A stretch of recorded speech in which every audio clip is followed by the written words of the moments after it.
Welcome, everybody. We wanted to thank you for being with us today. My name is Stacy Johnson-Cosby. I'm one of the founders of the National Housing Providers Coalition. We are a new alliance, and we started just in the late fall. And what our goal is to speak with one voice across the country for all small to medium independent housing providers. What we've noticed is there is not a voice for us. There are voices around us with, realtors and the what we call the big boys and all of the other sectors of our housing industry, but not specifically a voice for the independent housing providers. So our goal is to be that voice. And we've just started and we are building. And so we welcome anyone who fits into this category to join us. This is our very first event.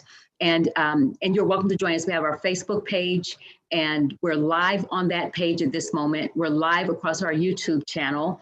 And if you are interested in being on our email list and tracking us and following us on our website, NHP, National Housing Providers Coalition, nhpc.org, is a contact and a volunteer form. And we ask you to please reach us there so that we can keep you posted on what we're doing. Our goal is to do this event on a regular basis. We're not sure yet if that means every month, every other month, or once a quarter. That'll be up to us collectively to determine how frequently we want to meet and provide information.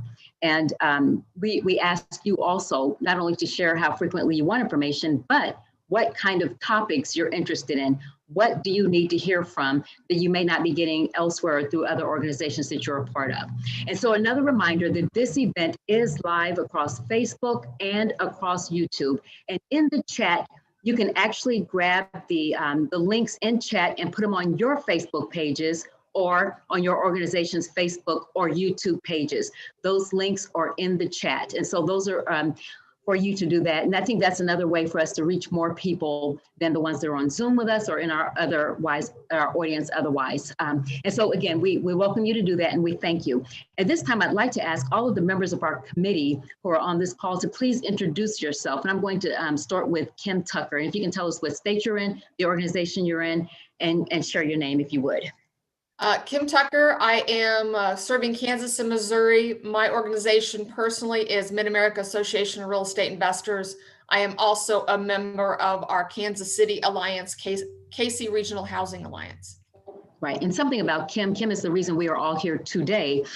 She started watching the tenant movement across the country. Many of us see the tenant activist movement, and they have a clear voice and a clear message. And Kim kept saying, we don't have that and we need that. And that's the reason we are building this organization, to give us a clear message across the country, to make sure that our voices are heard as well, and that we can speak with one voice, which is why we're interested in growing our group. So many thanks to Kim for that. Nick, you're up next, if you can introduce yourself.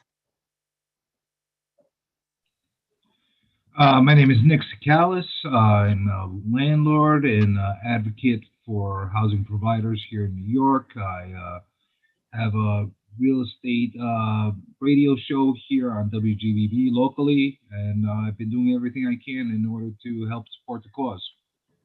And your real estate show, tell us that channel if people want to check you on YouTube, because you do some fascinating and interesting things on your YouTube channel. Well, the best way to be able to find my channel is type in my name, Nick Sakalis, or put in the real estate plate, and you will be able to definitely find the channel. I definitely don't have a lack of opinions on the show. I definitely have a pulse on what's going on, and I'm trying to do the best I can to at least give the best kind of information in the most non-boring way. And that is true. And he also has a series of videos, Landlords Are Human Too, and he has a YouTube channel about that name too. And so he gives us a voice, so we appreciate that. Thank you, Nick. Derek, could you please introduce yourself? Hi, everyone. My name is Derek Lee. I'm a realtor in Fort Lauderdale, Florida for Compass. I actually was a previous housing provider, but I work with a lot of housing providers now and am very interested in supporting the cause. Right, and he is leading our marketing efforts, and we thank him for that too. So we take help where we can find it, and we're lucky to have some very skilled people with us. And so Derek, thank you. And then speaking of skilled, our technical engineer for the night, Eddie, if you can introduce yourself. Hello, everyone. I'm coming to you live from Long Island, New York. I used to be a building superintendent in Chinatown, for almost 10 years. It was a 20-unit building. And I definitely understand a lot of what's going on from both sides as a renter and also a superintendent. I'm here to assist in this organization, the NHBC, as much as I possibly can, because we're all facing a crisis. The evictions are going to harm everyone, housing providers and the renters. So whatever I can do to help answer any questions, then the organization here as well, I'm all here for you. Right, very good, and we thank you, Eddie. And Tim Ballering, I think he's not with us that can speak. Is that right? Tim is I'm currently. Oh, he's here. There he is. I'm Hey, here. Tim. Hey, Tim. Will you introduce yourself, please? Sure. Tim Ballering from I'm property manager owner in Milwaukee, Wisconsin. It's loud where I'm at, so I will mute myself again. Okay, very good. And Tim comes to us from Florida, and he has a special project that he started in Puerto Rico. So he covers a couple of states for us. And again, our goal is to have voices in every state, in all 50 states. And so we thank you all for being with us today.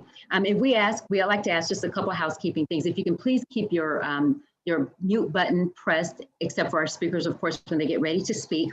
And then again, in chat, you can find the links to go live on Facebook if you'd like, and on YouTube, and we're live across those.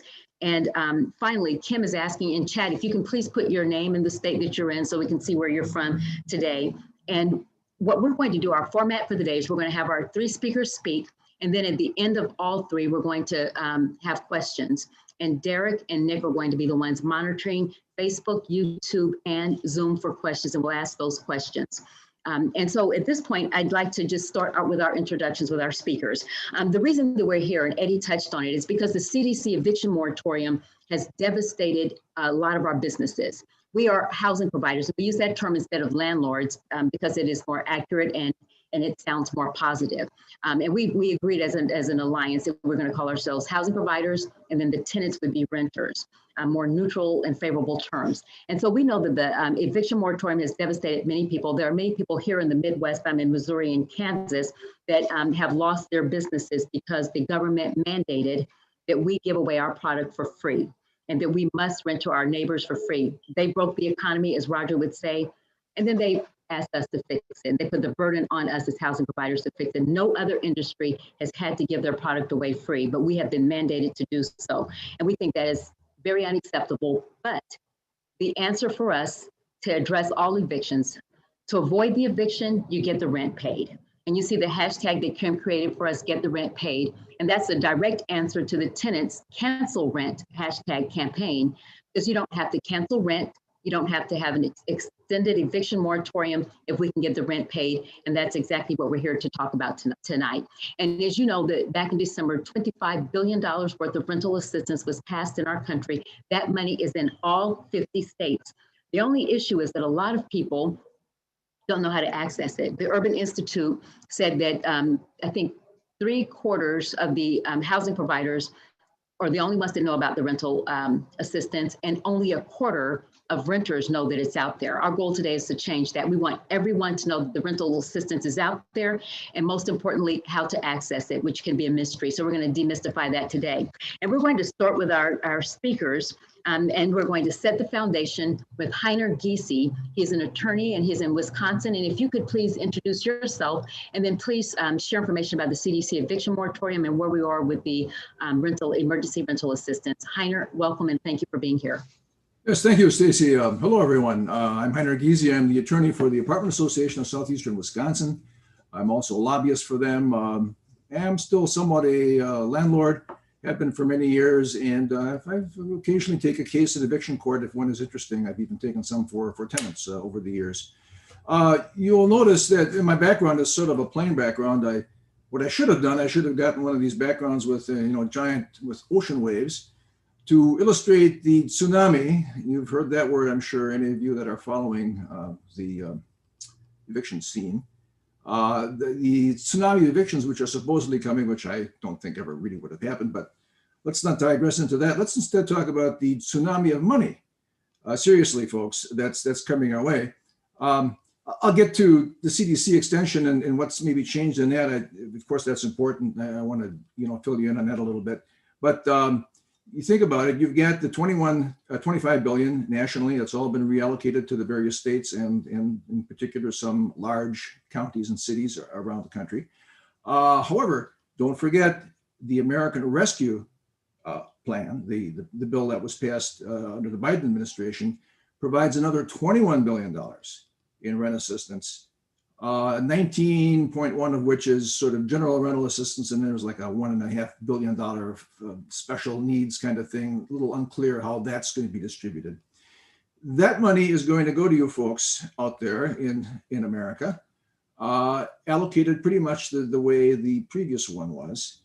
And so, you can sort of check your own numbers in your own states, but for Wisconsin, we had $389 million, of which $322 million went to the state pot generally, and the rest of it went to, for example, the city of Milwaukee, $17 million, and the county of Milwaukee, $10 million.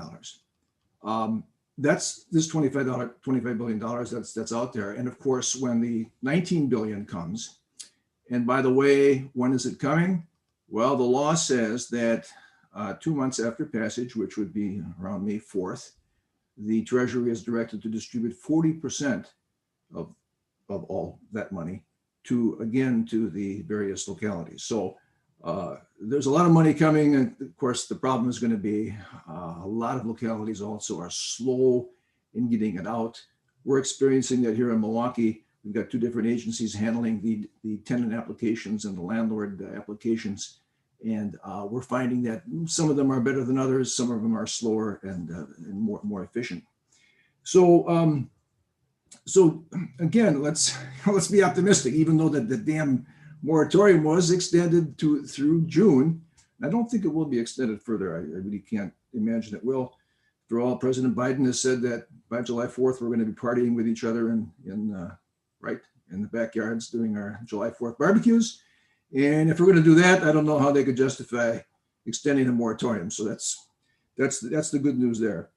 So you are on track to get a lot of money. It's going to be, and for those of you that are in some of the larger, let's say in Cleveland, cities like Milwaukee, some of the larger counties around the country, Kansas City area, once you've used up your own particular allocation, it's quite likely that the state should certainly then take some of the statewide money that they have and reallocate that. I've talked to Sue Brown, who is the particular division head in Wisconsin who runs the statewide program, and she's indicated that's what Governor Evers is planning on doing.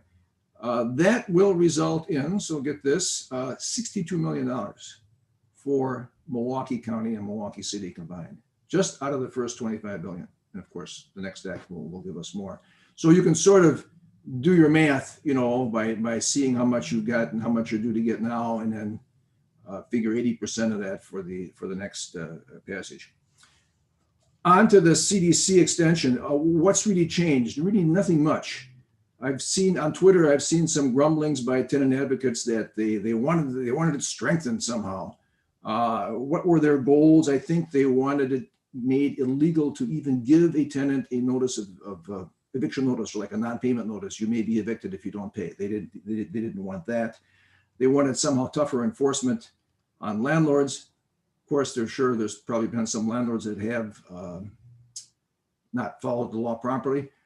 In my experience, and I'm looking at this, thinking of who's all on the screen here, I'm sure a lot of you have also seen a good number of tenants who have simply filed the declaration, who've had jobs, who've had partial income, and just haven't bothered to pay it.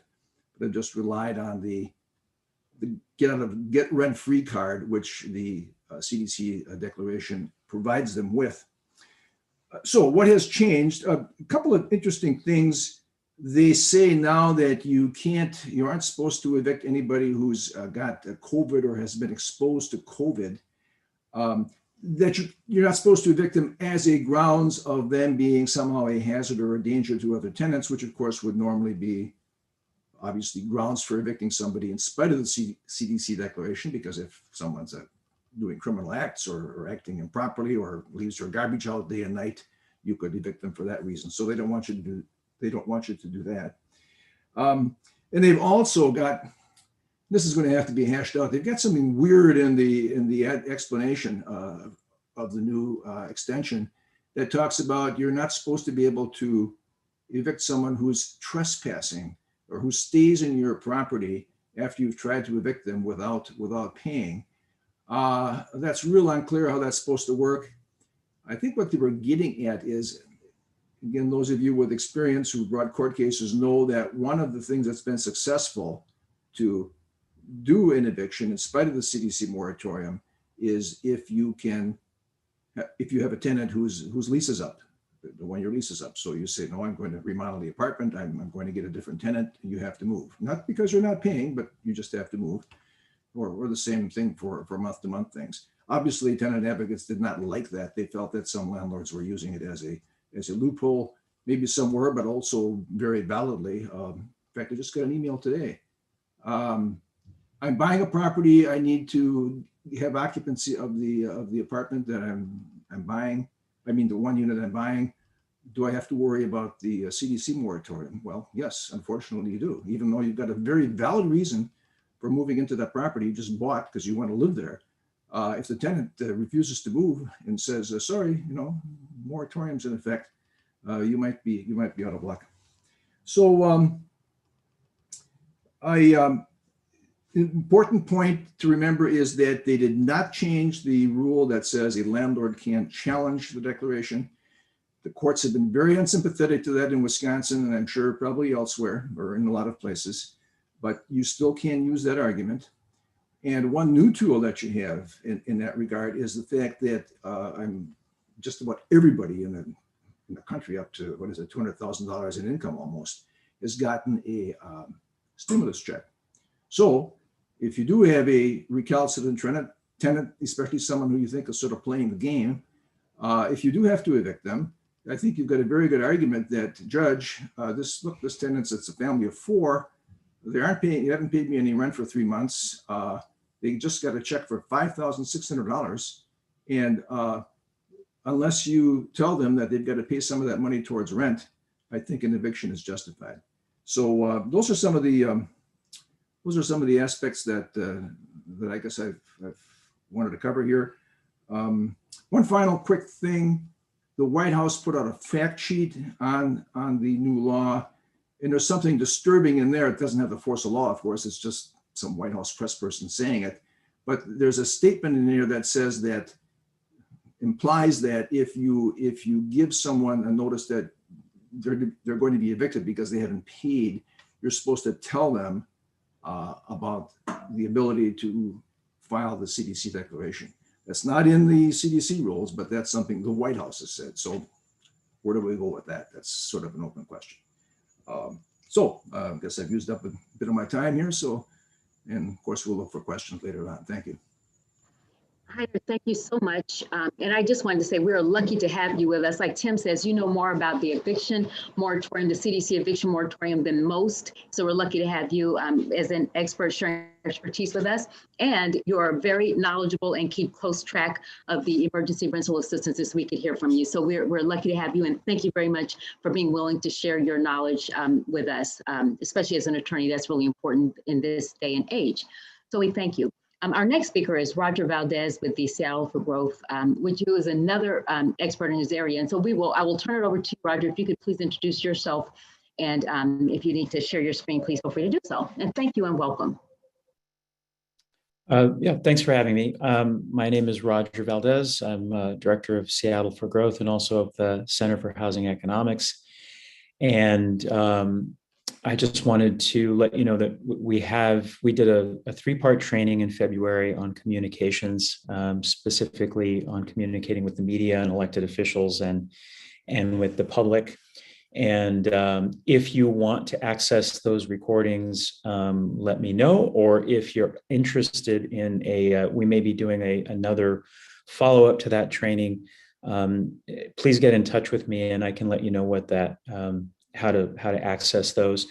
That was a very, I think, useful training that we did, and sort of getting everybody on the same page in terms of getting your message straight and talking to the press and media, particularly now at this time when it's very important that we start to change the narrative. And my email is I just put it in the chat. So if you want to get in touch with me and we can talk about that training, I would love to help out your organizations if we can. And we're going to continue to do those sorts of things into the future. I'm going to talk about the rent relief program, and I'm going to give you just a little bit of, I'm going to see if I can share my screen now.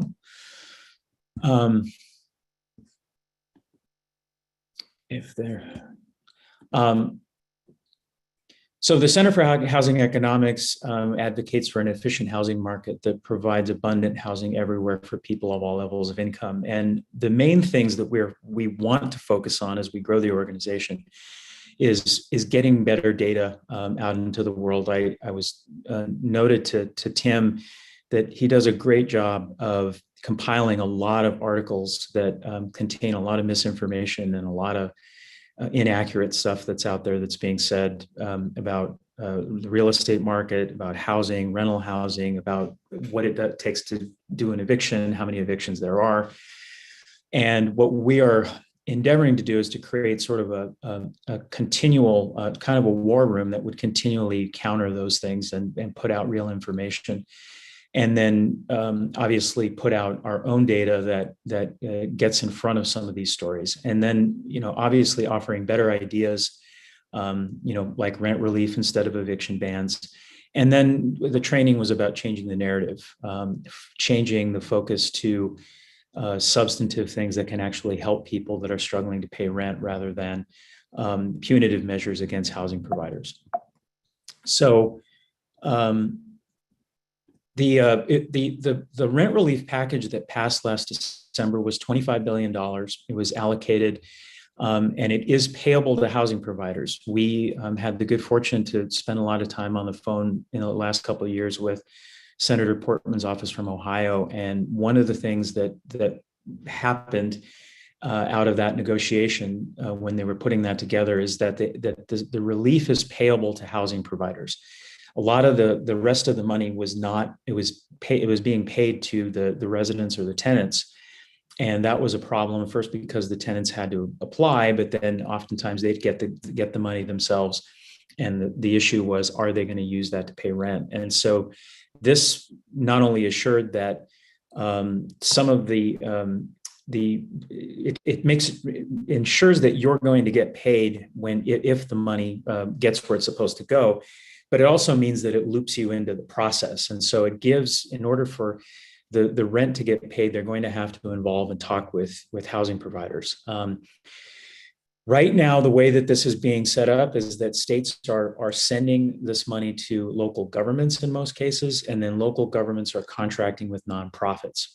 I just discovered today that in Indiana, the state of Indiana is running a program that is more direct. It's not, they're not running it through nonprofits necessarily. You as a housing provider or as a tenant can apply directly to the state. But that's one of the first ones I've seen out of all 50 states that actually has set up a program with what's called the TRAP money. And that money from the December package is the $25 billion. Now, a lot of the other money that was out before has already been spent. That was the CARES Act money. So what's going to be really important for you to do as soon as you can is to find out what your state is doing and figure out what their plan and what their approach is going to be, because it's going to be different in every single state. And in many cases, it's going to be county by county. I also spoke today with some folks in Snohomish County who are nonprofit housing. It's a nonprofit housing agency, and they have not seen any money at all from the $25 billion, from the 500 plus million that was allocated to the state of Washington. Same thing with Pierce County to the south of Seattle. And so across the country, what we're seeing is a lot of this money is still hung up in the process. And so the sooner you can sort of find out how they're distributing that, the sooner you can begin to advocate either at the state or the county level in terms of how that money is going to be divided up and distributed. They're supposed to distribute 90% of it to rent relief, but some of them are construing that very broadly, and they're looking at targeting it for things like diversity and targeting previously discriminated folks, and trying to solve some of those social problems rather than just paying the outstanding rent. And the other part of it that's difficult is that there isn't really a good assessment across the country or even state by state about how much is actually out there that's unpaid. My guess is, based on our early analysis last year, is that the 25 billion is probably enough to take care of the problem. But right now, the issue is getting the resources where they're supposed to go. And that is really what you need to be advocating for at your state level, is, letting them know, just pay the rent. One of the things we ran into that Snohomish County was telling me they're running into is what's called ROI, which is it's forgetting now, the blanking on what it stands for, but it's basically a release of information. Sorry. ROI is release of information, not return on investment, but I wish it was ROI, but ROI is apparently being required by some states and by some nonprofits, requiring that in order for the information about the back rent and about the COVID status and some of the other requirements, that the resident has to sign over a release of information. And as you know, many of the residents are not cooperative, or they're afraid, or it's difficult to get a hold of them, or they don't have access to computers. So you need to work on that process locally, because, like I said, it's going to vary from jurisdiction to jurisdiction. So you need to find out how they're allocating that. And then you need to advocate for electronic transfers, the Hawaii model that we shared a few months back, where the transfers would take place using something like bill.com or some other online platform that would just transfer the money directly to your account. What Hawaii found was, with hard checks, oftentimes the information is wrong, and there were a lot of checks that got misdirected in the mail or went to the wrong address. So the degree to which it can be an electronic transfer is something else you need to advocate for. Something we've pushed for locally and everywhere that every group we've talked to, is something that's more like the payroll protection program. And we've called it the Rent Assistance Advance Program, or the RAP program. And what the idea is that you'd use banks and credit unions that would immediately fund your rent relief. And then those organizations, the banks and the credit unions, would work with the state or the local funder to get the ROI, to get the tenant qualified, and get all that information together. And then that would prevent, someone was asking about, how do you prevent a tenant from walking away from their unpaid rent? Well, right now, that's the urgency with getting this money, because right now, if someone's looking at $3,000 or $4,000 or $5,000 or $6,000 in unpaid rent, they're very highly motivated to just pack up and move away and go someplace else. And what we're seeing is a lot of states are passing legislation that does not allow you to deny a tenancy to someone based on their tenancy during the COVID crisis, whether they were evicted or they didn't pay. You still have to rent to them. You can't deny them on that basis. So it's really essential and urgent that you get on that. And to the extent that you can, talk to your bank or credit union, if you're a big customer for a bank, or your association has a good relationship with the lender, I'm happy to meet with them and talk about this idea. We had a credit union that was interested in it. It's not going to be easy to convince them, but if we can find one in the country that will work with us on this, I think it would set a very good precedent. So that's my information now. I'm glad to take questions when it's appropriate. But again, this is going to be, the good news is there's 25 billion. The bad news is government is in charge of distributing it.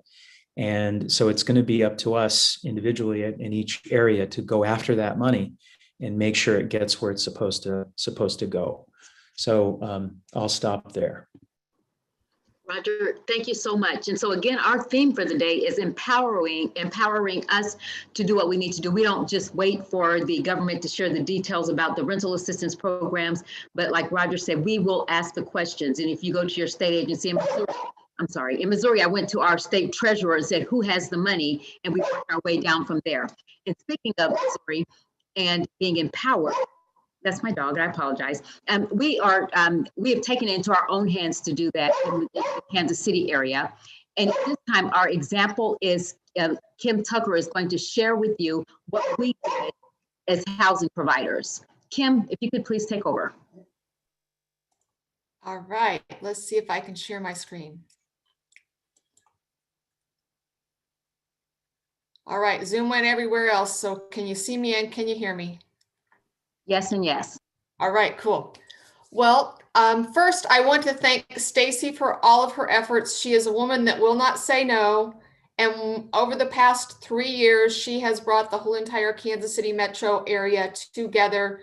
So when I talk to other cities, they're like, how are you doing what you're doing in Kansas City? And I said, we have the real estate investors, the various groups and meetups that are all competition, all of the landlord groups, all of the realtor groups, all the property manager groups, and all of the apartment owner association groups. We are all working together on the same message, dealing with our city and the rental housing issues as a whole, as a group. So we're not all out there fighting a different war or 20 different wars. We're all on the same page. So I want to thank Stacy for all of her efforts, and I'm hoping that with Stacy's pushing, we'll be able to bring all of that across the nation. So tonight I wanted to take a little bit of time to talk about changing the narrative and share an example. And I wanted first to define that who are we as industry leaders, because a lot of people think, oh, just a RIA group, so that's all it's going to be interested in doing what we're talking about, or just a landlord group. But anybody that is in the industry, from home builders, our contractors need to be on board. Also, our industry educators. So if you are a guru out there teaching how to do something in the industry, you are an influencer, you're an educator, we would love to have you on board. And then any advocates within our industry or even outside of our industry that can help, that would have a stake in there. These are all the people that I think should be on board.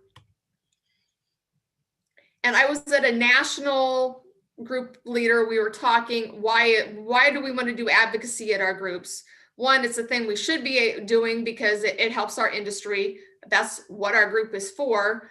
But does it pay the bills? No, not really. But in a way it does, because my husband's always asking me, why am I working on this? That's not putting money in our pocket. Why are we doing this? It's not sexy. So I wanted to take a look at some things here.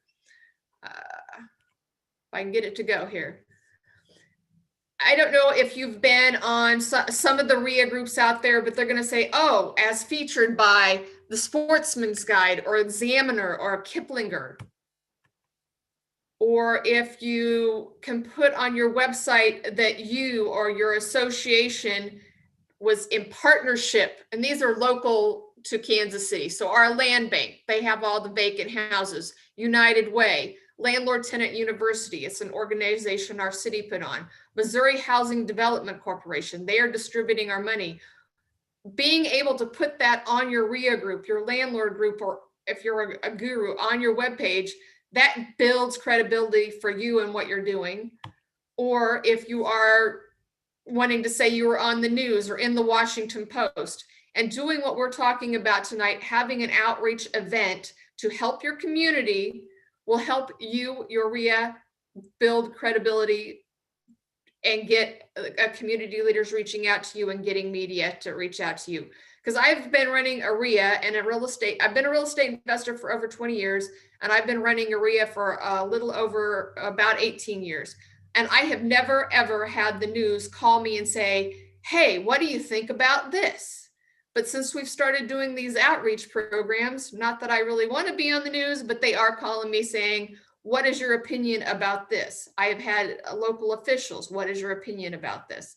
So that builds credibility for me and my RIA group. So yes, does it put money on the table? Indirectly it does, because people find you because you're doing outreach. So just to give you some background there of why you might want to do it.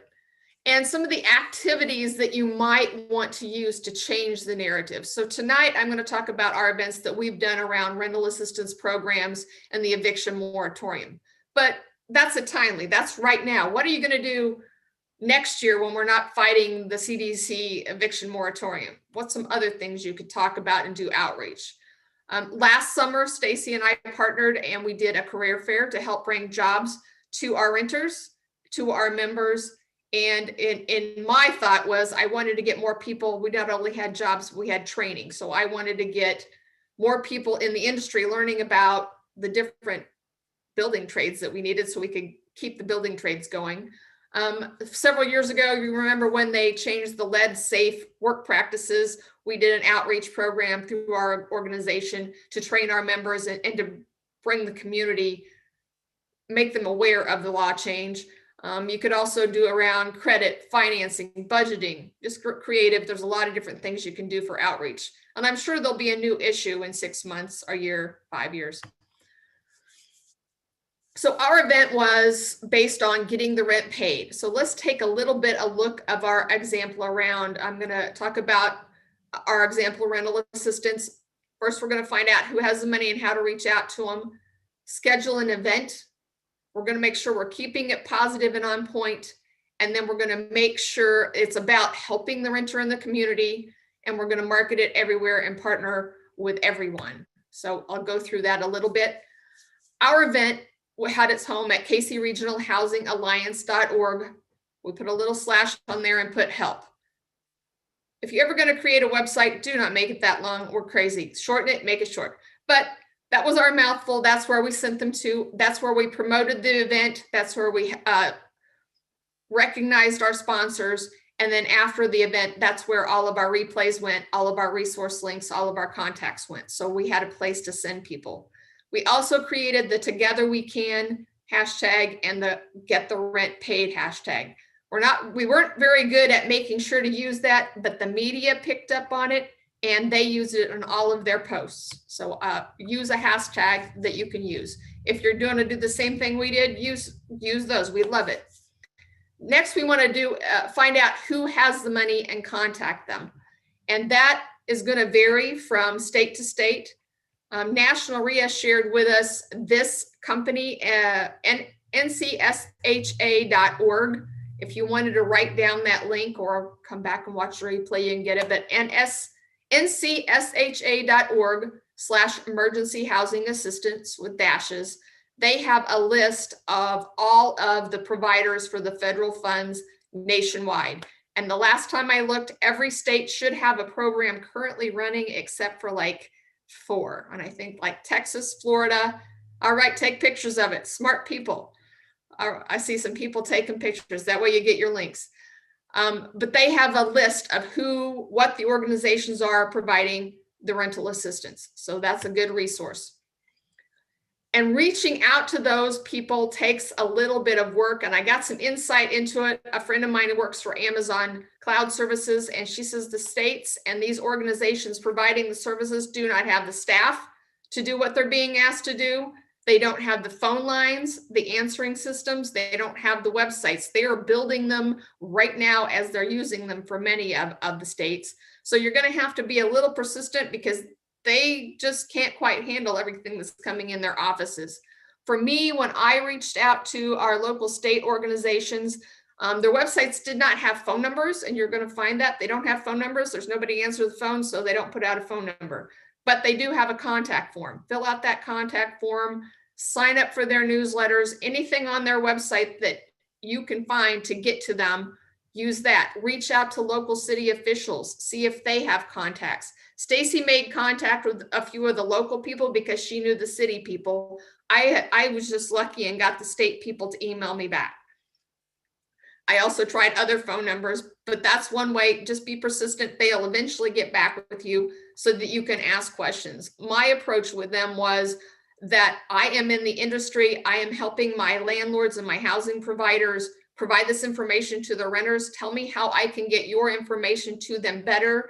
And I'm getting a lot of questions. Here they are. Help me answer them. So that's some of the things we did to get to the people with the money and get them to contact us back. Then the next thing we wanted to do was start promoting whatever that topic was. So we did several different things over, we probably started in November.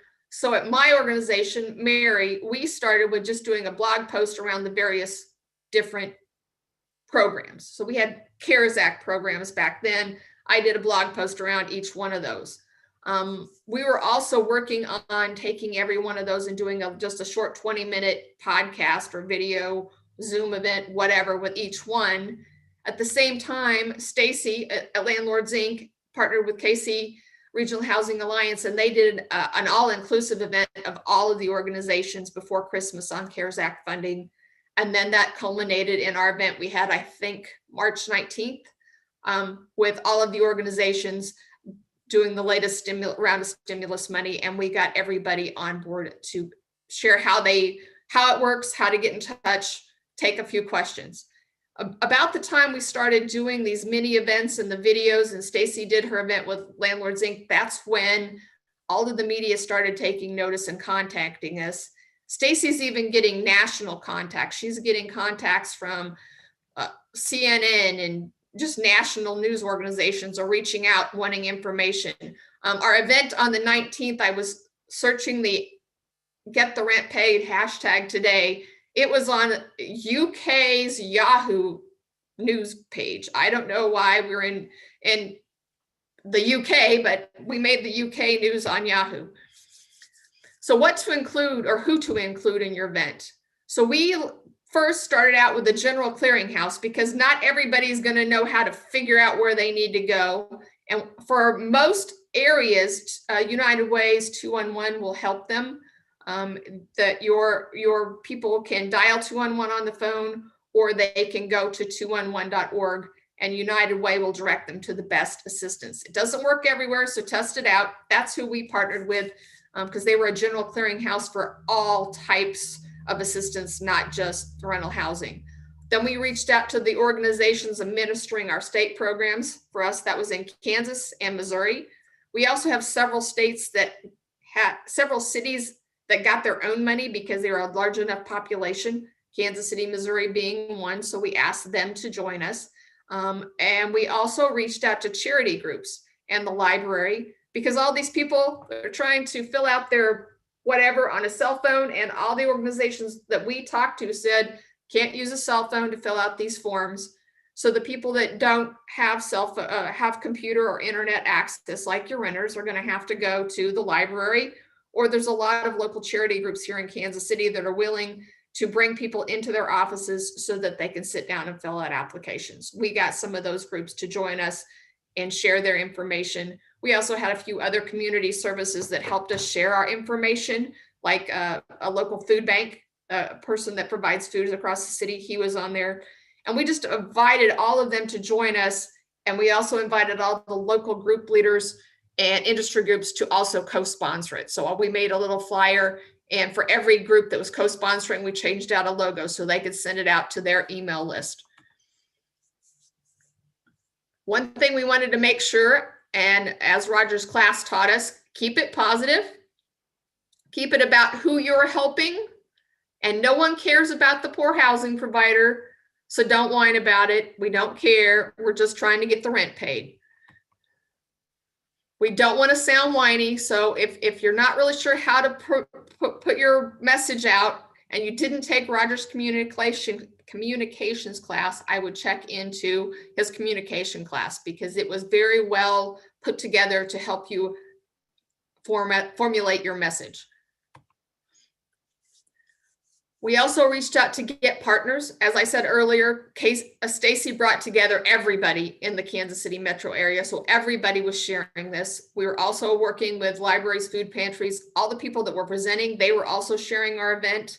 And we really, I wanted to get the mayor on board, but we couldn't quite get him on board, but I'm pretty sure if we could have, he would have tweeted it out. We would have reached a lot more renters that way. But unfortunately, he is too tightly connected to our local tenant advocacy group, so he couldn't help us out. as they say they own him.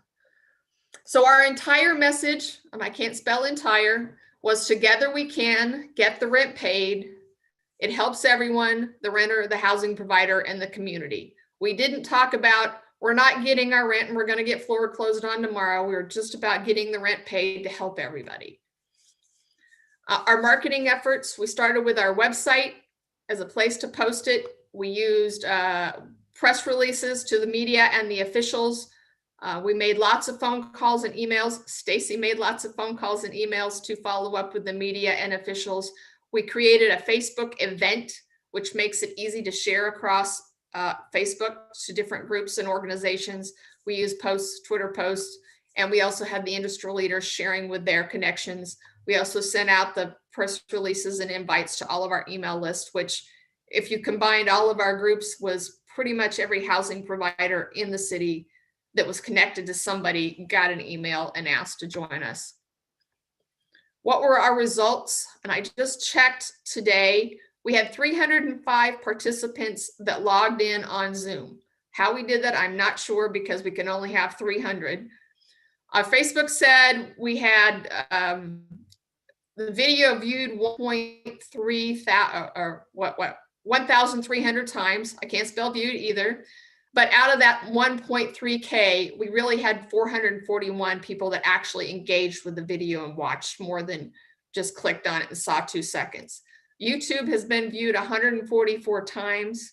I did a Google of our hashtag that I could find, and it was mentioned on 8 media outlets, and it was picked up by Yahoo News. So Yahoo News, whenever they would post another story, it would be over here on the sidelines. So people were seeing it over and over. And what I'm enjoying is the after effect. We're getting lots and lots of questions and engaging through all of these places it's post. People are asking questions, and we're able to take those questions that are people that are struggling with the program not working, so that we can take that information and get it back to the different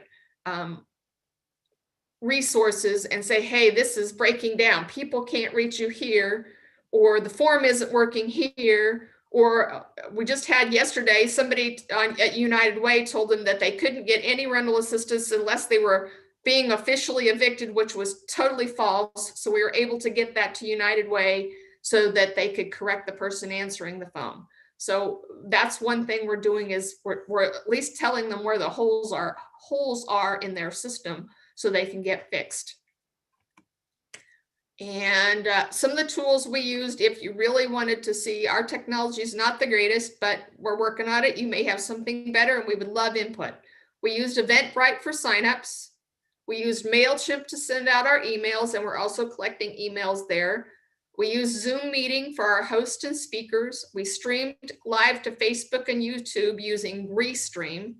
And we have staff watching Facebook and YouTube to bring the questions back from Zoom and chat.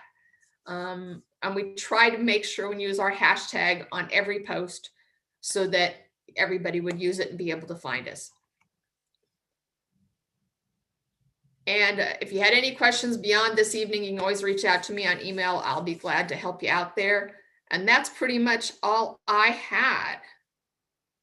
All right, that's a lot. And that is us being empowered. And that's our goal today, is to empower you to do what you need to do. We don't wait for anyone to, share the information with us for it to trickle down to us. We go after it. And Kim, thank you so much. And Kim, very aggressive. And like she said, we reached a lot of people. And I'd like to share, I'm going to turn this over to Derek and to Nick to take questions, to call the questions out of chat. Our goal was to end at 7 o'clock. And if you could please work with us, we're going to go a little bit over that. I'm sorry, I'm going to make it audible here, just a little over that so we can get those questions answered. But one thing I'd like to share with you, and Roger kind of hinted toward this as well, that we have to help them create the guidelines and the programs too. We helped the United Way before they lost the CARES Act funding last year. They thought they were going to run out of it. He said, we're going to have to send it back to the federal government. They worked with us one-on-one in creating a streamlined application.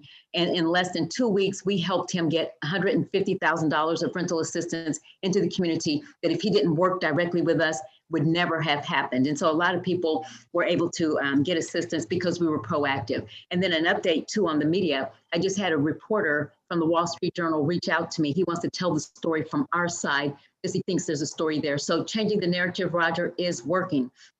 And also wanted to share that the media too, the CNN, Kim mentioned, my sister Tracy, who's on here, the safety lady, she said, Stacy, they're telling a story about renters being evicted. I found the reporter and sent a message by Twitter. She replied, and then she told our story from our angle. So we're able to pitch. Any of us can do that at any time. When you see stories, reach the reporter. And I actually, we all read things. And so I reach out to reporters that I see and say, can you please tell another side of the story? More often than not, they will, because they want a good story. And they're, I think, getting tired of the renter story. And so anyway, before we turn over to questions, I just wanted to acknowledge two more people that are here with us. That Stacy, I did not see you earlier. If you would please introduce yourself. She worked with us to plan this event. Stacy, please introduce yourself if you would. Hey everyone, I'm Stacy Lucky. I'm a small housing provider out of Butler County, Ohio. I belong to the Butler County, Greater Cincinnati, and Ohio Investors Associations, and glad to be part of this this movement. So thanks, Stacy, for and Kim and everybody else for putting this together. It's been great. And Stacy's, you guys are going to do the same. You're going to do an event yourselves too. Correct. Yeah, we have an event coming up in May. Correct. Yes. Let's do them across the country, guys. Let's do this and get the word out about the rental assistance. It helps our peers preserve their investment, and it helps our tenants stay sheltered, and it helps our community by keeping these properties in inventory so that we don't lose them to bankruptcy, foreclosure, or out-of-town investors who won't take care of them like we do, or that they won't be sitting vacant. Also, Alicia Ortiz, are you here? If you could please say hi. You are a part of our team as well. Please introduce yourself if you would. Hi, my name's Alicia Ortiz, and I am from Indiana. I work with Indiana State RIA, and we're a lobbying group, and I'm also on the board of directors, and I actively support this movement, and I am very thankful that people are getting together to be a part of it because we need a voice. And thank you for saying that. And that's my reminder too, that on our website, NHPC, National Housing Providers Coalition.org, there's a contact form there. We need you. We need voices in all 50 states, and we're in the beginning stages. This is our first event. And so as I turn it over, I'm going to ask if you would in chat, if you have any ideas for topics that we need to share the next time. And if any idea about frequency, if it's every month, every other month, every quarter, please share that as well. But if you'll get into chat, and please share that with us as we get questions, because we're going to do this again, and we are here to stay, and we need to build across the country. We need your help and we need your voice. And so Derek and Nick, at this time, I'll turn it over to you for questions for our panelists. And I saw that we had a lot of good ones in there. Nick, I'll jump in. There was a question from Donna in Washington, and Carl also has a similar question. Heiner, I think you could probably lend an answer to this the best. Is there a way landlords can get unpaid rent after a tenant leaves, especially if they're dealing with tenants that are uncooperative? It depends on your local agency that's administering the money. One agency in Wisconsin has indicated that they would consider that. You'll still need the tenant's cooperation even after they left. And the way you do that is point out to them that this will help them with their credit rating and resolve a debt that they owe. So it's not going to work in too many places, I think, but you can try locally. Okay, thank you. We also have a question from Isabel Lewis. This is probably for Heiner or Roger. Is there any information published that shows you how to challenge the declaration?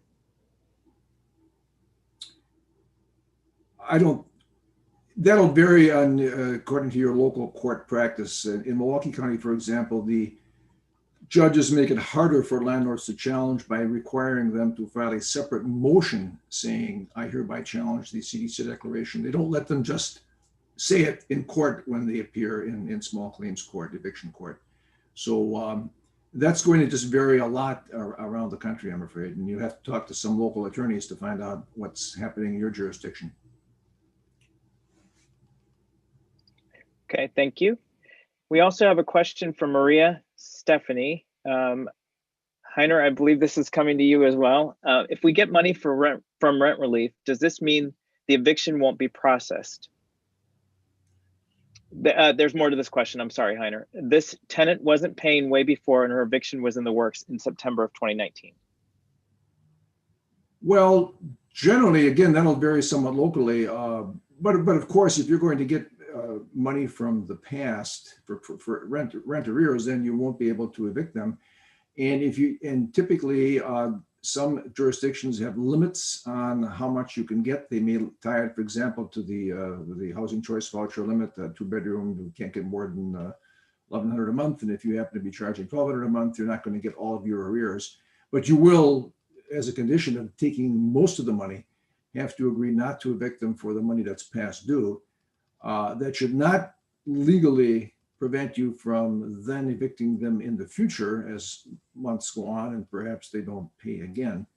But some of the tenant advocates and agencies are trying to also prohibit you from evicting going forward, which I don't think is legal, but they're trying it. All right, thank you. And we have one more question. Daniel Apple has asked, I hope I didn't mispronounce your name, Daniel. What role do you see National RIA playing here? I guess that would be for you, Kim. What I have been seeing with National RIA has been, they have been working in the background, lobbying in Washington to get these programs out to us. So I know they have been, they were lobbying on behalf of getting rental assistance programs. And I know they're also there's a lot of other little things that are out there. If you go to the National RIA YouTube page, they have a monthly meeting with what they are working on at the federal level. And I missed last month, so I'm sorry, I can't tell you exactly what they're doing, but they are working more at the federal level, like the National Association of Realtors is working at the federal level. We're taking the stance that we are the grassroots and we are working at the people level. So what we're dealing directly with the renters, we're dealing directly with our local officials, while National RIA is dealing at the federal level. Hope that makes sense to everybody. Thanks, Kim. Nick, did you have any other questions? There's a couple more coming in, but I need to pull them.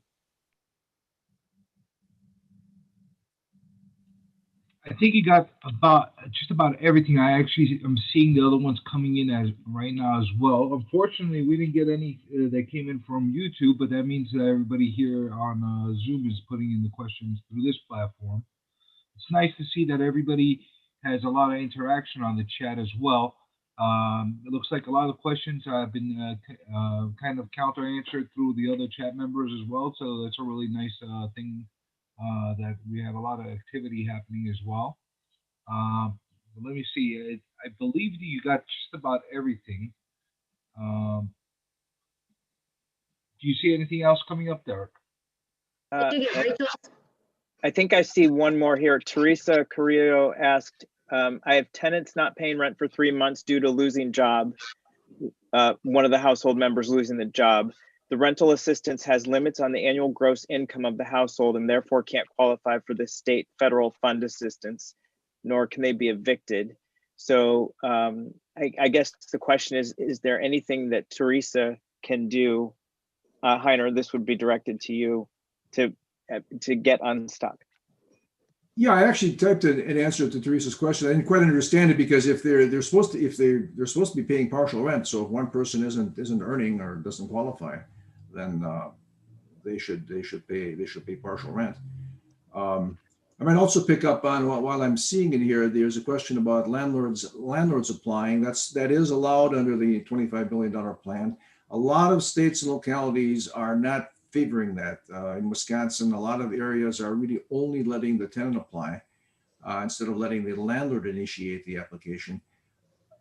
If your agency will let you initiate the application, don't forget that you need to get the tenant's consent. So the best way to get your money is to actually call your tenant, see your tenant, email with your tenant, and get the application in and have them join in the application with an email or with some kind of written document that says, I hereby consent to my landlord's application for the 3 months of past rent that I owe, something to that effect. Thank you. That's all we have right now for questions, Stacy. We actually have one more from Carl Hageland. We have tenants who have refused to cooperate with us and have nonprofits pay for their rent. What can we do when a tenant has not paid the rent for over a year and refuses to cooperate with us or the nonprofit?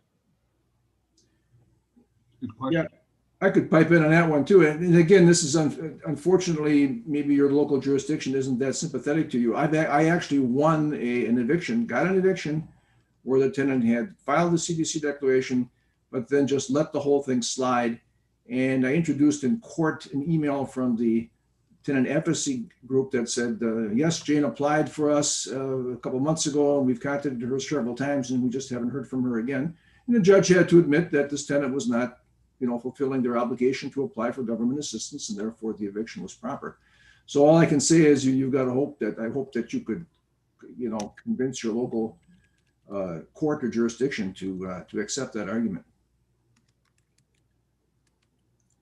And I would say hire a good local eviction attorney, because our eviction attorneys here in Kansas City are still proceeding with evictions, and they are challenging the CDC declaration, making them prove that they actually qualify for the declaration and aren't just not paying rent. And so they have had successes, and they have gotten houses back. So there are evictions still happening, but you're not going to get that done in court by yourself, nor should you want to try it by yourself. You need an attorney on your side, because if you violate the CDC eviction moratorium rules, then you're going to have fines coming back on yourself. So make sure you're working with your local attorneys. And just to piggyback what you just mentioned, Kim, especially in states like New York, you're not doing yourself any service by not getting an attorney to advise you, especially on these type of situations. And we have one last question. Is there a time limit for how many months a housing provider / renter can seek financial assistance for? And the federal legislation doesn't have one, except and it's actually doesn't expire until the end of the third quarter of 2022. So it actually does allow also for rent to be paid in advance. In other words, not in advance, but future rent. It's not just back rent. So states can actually have that money in reserve for any future lockdown or any future problems associated with this mess. But it's also going to vary by state. And again, it's another reason to engage with those local organizations in your state, because the way they're going to do that is going to be different. But the good news is that this money is going to last until the third quarter of 2022. Yeah, I think there is somewhere an ultimate limit of 18 months. So you can go back to the beginning of the pandemic, March of 2020, and you can get, under this bill, you can get forward rent of 3 months at a time if the tenant continues to be needy with respect to what they need. And then, Stacy, if I might, I think we have to go pretty soon, but I really wanted to pick on something important that Roger has. I think, Roger, you had it in your, perhaps in your blog or in your Forbes article, and that is all of us should really be watching what's going to happen with this money. As Roger pointed out, Seattle, state of Washington, has got funny ideas about where else they might use this money rather than for the relief of tenants and landlords. And so it behooves us all to contact our state legislators to find out, and our state administrators who are handling this, and to find out from them, okay, you've got this money, you're sort of doling it out now. When you've got some left over, where's it going to go? Or I do hope you're allocating this all appropriately for actual rent relief, and not with some other pie in the sky ideas about how you might, quote, improve housing. I have one for you, Heiner. How about this? In our city, our mayor, and I'm laughing because if you don't laugh, you cry. Our activists, our local tenant activist group, the mayor, the money that that came in to us, they're using to actually fund the Office of the Tenant Advocate based on our KC tenants appeal and asking for an office of the tenant advocate. And we're using our taxpayer dollars to fund that. And so this office will be collecting grievances against housing providers. Instead of using that $1 million to help with the people who need funding for utility, rental assistance, or even mortgage assistance, we're going to be paying people to take complaints against landlords. That's the city we worked in. Kim talked about our mayor earlier. And so we're fighting against a tenant group that has the mayor sit in on their meetings once a month and brags about it on Facebook, and I mean on social media. And so that is the challenge that we're in. We're kind of fighting against our own, but we are aggressively doing it. And we do have some payoff to that. And as we're about to wrap up, I just wanted to share some of the states that we have with us today. We had Kansas represented through me and Missouri, California, Washington, Massachusetts. We have Ohio, Wisconsin, New York, Indiana, and I'm sure in Ohio, I think I said that, I may be missing some, but we thank you all for being with us today. I'm going to ask all of our speakers as we get real close to time. And for this being our first one, we're trying to keep it tight, but all of our speakers to just say final few words as we wrap up. And we will be back. I didn't see too many notes in the comments about what else is helpful to have or what else you need to hear about that you may not be hearing anywhere else. But if anyone has thoughts or ideas, I also put my name and number and email address in the chat as well. We need ideas because we need to come back, and we know that there is a need to have us here and to have a voice for the independent housing providers in our country on a national basis, because we do not have it today and we need it. And Heiner told us that there is not only the eviction tsunami is not going to happen, but there is a tsunami of funding. There are billions of dollars in this country. Let's get them into the hands of those that need them. If it's here, we may need to reach up and grab them and bring them in to our states and make the efforts that they won't make, but we need to do that. And then Roger and Kim both said we need to change the narrative. Roger's giving us the tools through his training to change the narrative through the media. And then Kim is giving us the tools to do it through our actions. And then, like she said, the media attention will follow. They reach us, we reach them.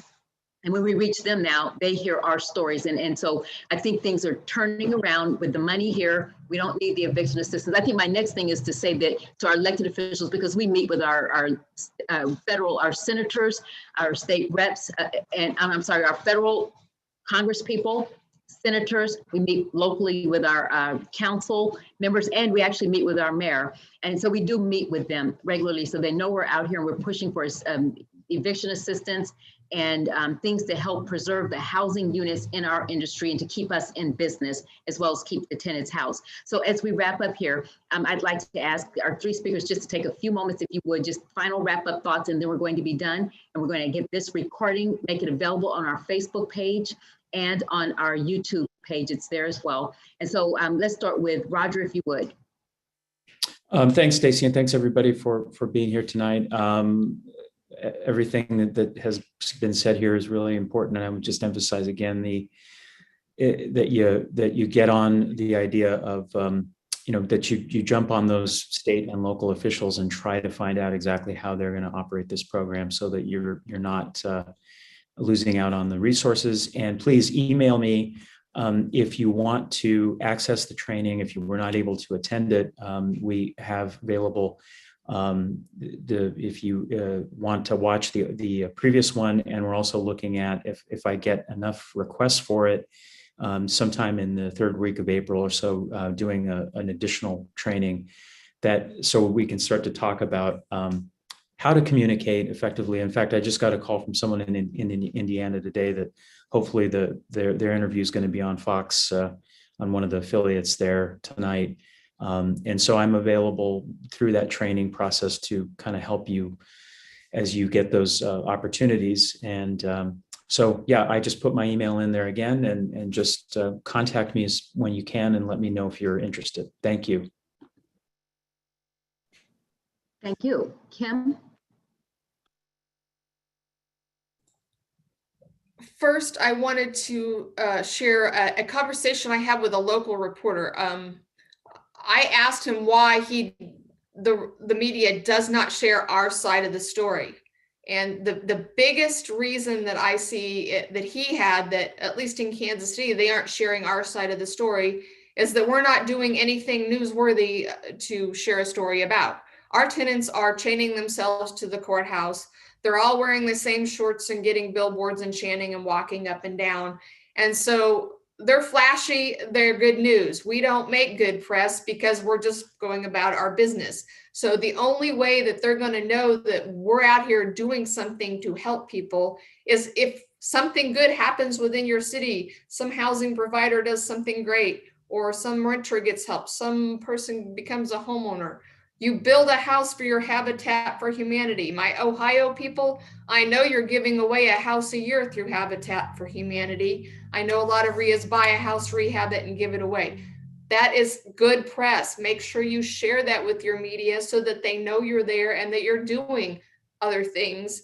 They need it from you. And the other thing is we need to work together nationally, share our successes and our failures and how we do things. For example, we have a new ordinance that just happened in Kansas City that I know that I believe Cleveland, Ohio struck down, and a few other cities in Ohio struck down on inspecting houses before they get sold, and that inspecting and repairing houses before they get sold. So that is a good area where we haven't had that here in Kansas City. We need to see how the people that defeated that law in Ohio did that, and we can compare notes and do the same thing here. So if we all work together, share our information, we can help stop a lot of stuff without having to reinvent the wheel over and over and over again. And thanks for joining us tonight. And thank you, Kim, too. And then knowing that the event that we did around this event that Kim talked about, that got us on a couple of news stations and some newspapers as well. They covered that event. So when you do this event to share information with your peers about how to access the rental assistance, that is newsworthy. And so again, Kim, thank you very much. Heiner, we will finish with you as we started, and we thank you for being here. Well, thank you very much, Stacy. Glad to participate. Yeah, picking up on what Kim said, here's a new thought for you. Kansas City is probably a lost cause because from what you read about them, they basically want to tear down the capitalist system. There are cohorts in Milwaukee who aren't nearly as strong, luckily. His famous quote that I heard and have on video is, landlords don't add value, workers add value. So that gives you an idea of where they're at. That being said, I think it behooves you to reach out to your local tenant advocate agencies, reach out to the legal aid, the legal action groups, in connection with all this money that's out there now that's going to help all of us, and explore with them how you can work together to try to get it administered in a beneficial manner. Very good advice.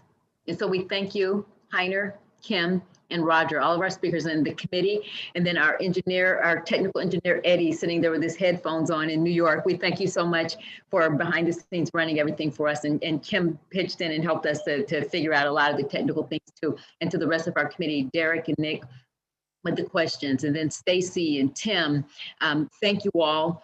And we're going to end it here. It's still kind of light out. We still have sunshine in Kansas City, so I'm about to run and get dinner while it's still light out. And so anyway, we thank you all. We will be back, and we will reach out to you when we have our next event. And if in the meantime, if you have any questions for us, please reach us. Our numbers, our contact information is in chat. This recording will be available, and we will share information with you. This recording, I think we'll probably email it or find it on our Facebook page and on our website, and we'll be back again. Thank you all. And visit our website and please share your information there so we know how to find you. Bye. Look at Steve waving. Bye. Bye, Alicia. Bye, Heiner. Bye, everyone. Before we sign off, thank you, Stacy. Without you, we wouldn't have this happening. Well, it's a good team. We have an excellent team. So thank you, Nick. Thank you all. Thank you and good night, everyone.